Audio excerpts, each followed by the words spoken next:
Xin chào mọi người, mình là Hạnh, English Talk. Hôm nay thì mình sẽ hướng dẫn mọi người cách làm bài IELTS Listening dạng table completion. Đầu tiên thì mình sẽ cùng nhau điểm qua những cái mẹo làm bài. Mình đọc kỹ yêu cầu của đề bài này, dùng thời gian để chờ, để phân tích bảng.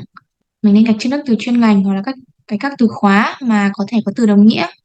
Và cũng nên dự đoán đáp án này, tại vì nó có thể là một cái từ như là tên riêng hoặc là một nơi gì đó, hoặc là một số này, ví dụ là số điện thoại chẳng hạn, hay là ngày tháng, hoặc là tiền, số tiền này.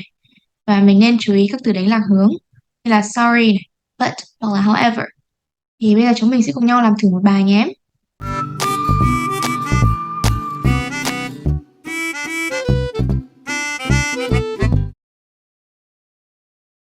Đây là một cái bảng này, và yêu cầu đó là no more than two words, nghĩa là mình chỉ được điền 2 từ thôi. Và đây có tên 3 nhà vật lý này, mình phải tìm một nhà nữa ở cột thứ ba, name of significant work, có nghĩa là những cái phát minh quan trọng này của họ này, reason for significance thì có nghĩa rằng là lý do mà họ trở nên nổi tiếng này, quan trọng như vậy. Thì bây giờ hãy tìm ra nhé.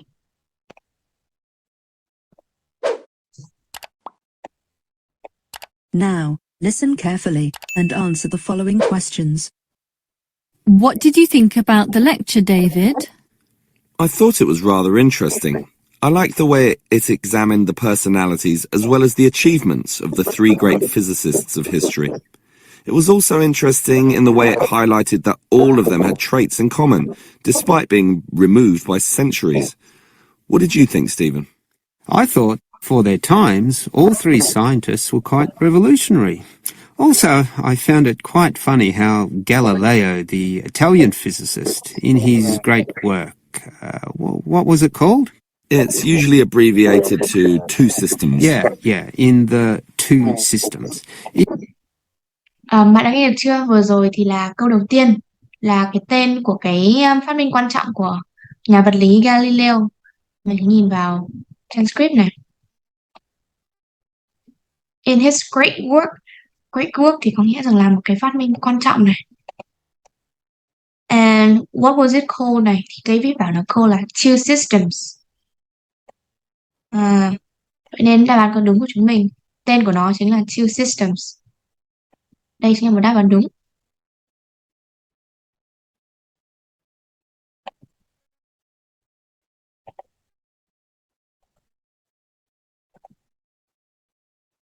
Đến câu tiếp theo. It isn't really science in the conventional sense at all because it's so funny. How can science have characters, one of them with the name Simplicio? I think, though, that it stands as significant in that it was the first major work in which authority was challenged. Before... Vừa rồi là đáp án cho câu thứ hai.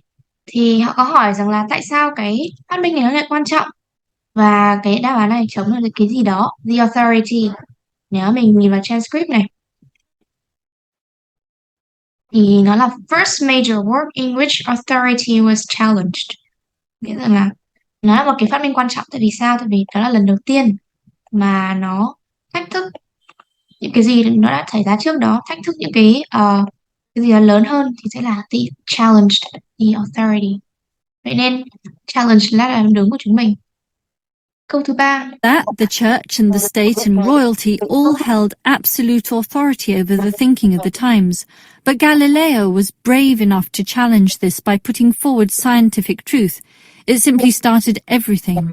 I agree with you there, and it was important, and I don't wish to underestimate that at all. But Galileo's works were somewhat scattered. He couldn't fuse all the ideas together. That had to wait for Newton's Principia. So why do we call it that? Mọi người nghe được chưa? Thì vừa nãy người ta đã nói được cái tên của cái nhà vật lý mà nói ra cái Principia này. Và nếu mà nhìn vào đây,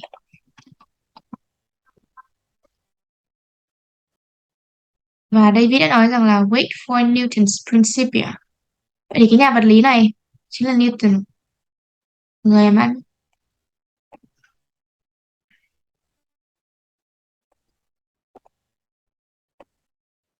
hỏi tiếp theo câu 4. It's not even English. Well, Newton wrote his Principia in Latin, as was the practice of all scientists of the time. Principia is the key word in the title, which we usually use when referring to this great work. And I think you're right, David. Its significance lies in the way it finally created order. Bạn nghe được chưa? Thì vừa rồi thì đã có người nói rằng its significance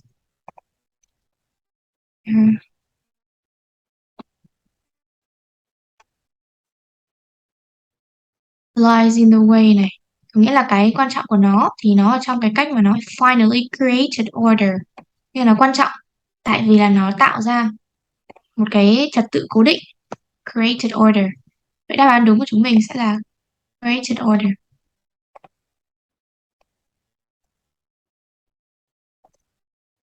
Câu tiếp theo. Before that, things were still confused, disordered, let's say. That's right, Susan. With Newton, the heavens became like a clockwork mechanism where the orbits and motion of the planets and comets could be predicted. Newton simply created order and suddenly the universe seemed understandable. Until Einstein came along and confused the hell out of everyone. Yes, I agree that his relativity is mathematically complex. Mọi người nghe được cái tên của cái phát minh của Einstein chưa? Thì nó tên là relativity này. Relativity có nghĩa là thuyết tương đối. Thì đây chính là một cái phát minh vĩ đại của ông Einstein.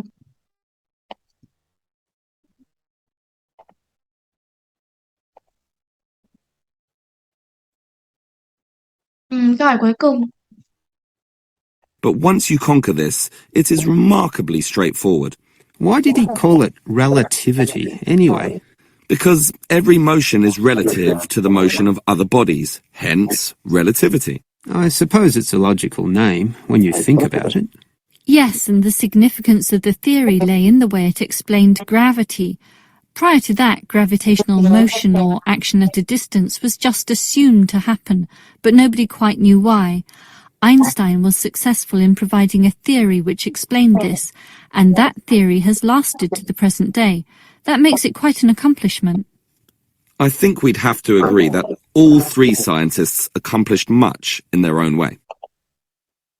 Thì vừa rồi đáp án cho câu thứ 6 có giải thích tại sao cái thuyết tương đối này nó lại quan trọng. Thì đây mình có thể thấy được rằng significance of the theory lay in the way it explained gravity. Tức là nó quan trọng tại vì nó giải thích được cái lực hấp dẫn. Explain gravity. Vậy nên explain gravity là đáp án đúng của mình. Okay. Và vừa rồi thì là cách làm bài IELTS Listening dạng bài Table Completion. Mình mong rằng là cái video này giúp được gì cho mọi người. Và cảm ơn mọi người lắng nghe.